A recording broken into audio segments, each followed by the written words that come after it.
Des lieux qui constituent le patrimoine de la ville et le patrimoine culturel, hein, que nous avons souhaité valoriser.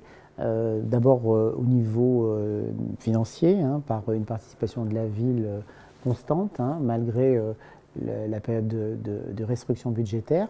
Et la politique culturelle a souhaité bien évidemment continuer à encourager la création et aussi la participation des habitants. Et vous évoquez Charivari, qui est l'événement qui a été créé les années où les invites ne sont plus organisés. Donc il y a eu une édition en 2018 et qui permet la participation du plus grand nombre en mettant en exergue un équipement culturel chaque année. Donc en 2018, c'est l'École nationale de musique qui a été le maître d'œuvre de l'organisation de l'événement. Et en 2020, puisque cette année 2019 est une année avec l'organisation des invites, 2020 coïncidera avec le centenaire du TNP. Donc il est prévu que c'est le théâtre qui sera porteur de ce nouvel événement Charivari. Il y a une tradition évidemment de participation des habitants, les invites étant bien sûr la manifestation la plus emblématique grâce aux ateliers Frappaz qui en sont le support principal de cette participation des habitants. Et cette édition 2019 sera encore plus exemplaire. Alors c'est vrai que nous sommes aidés, si je puis dire, par la présence sur le territoire de la ville d'institutions comme le TNP, un centre dramatique national, donc il est plus utile maintenant de vanter et la qualité et le succès.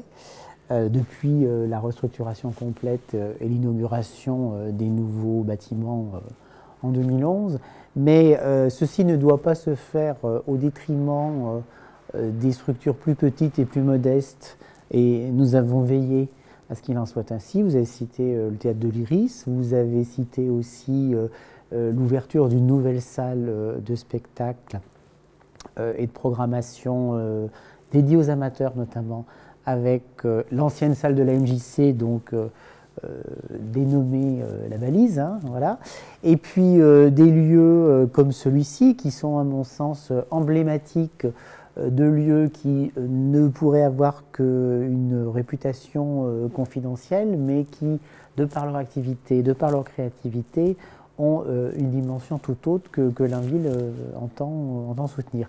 Et cet endroit-là est accompagné financièrement par la ville, tant au niveau du fonctionnement que des subventions, mais c'est également un lieu qui est, de par son activité, totalement ouvert à d'autres secteurs, qui entretient un partenariat d'abord avec ses voisins que nous avons évoqués tout à l'heure, mais aussi avec les entreprises, avec le monde économique au sens large, et ce qui amène évidemment de plus en plus de monde à y venir, à le découvrir, notamment le plus grand nombre au moment des Journées du patrimoine, puisque c'est un lieu qui s'inscrit tout le temps dans le parcours des visites possibles, et qui, de par son activité créative et artistique, participera, s'insérera cette année dans le cadre de la Biennale d'art contemporain.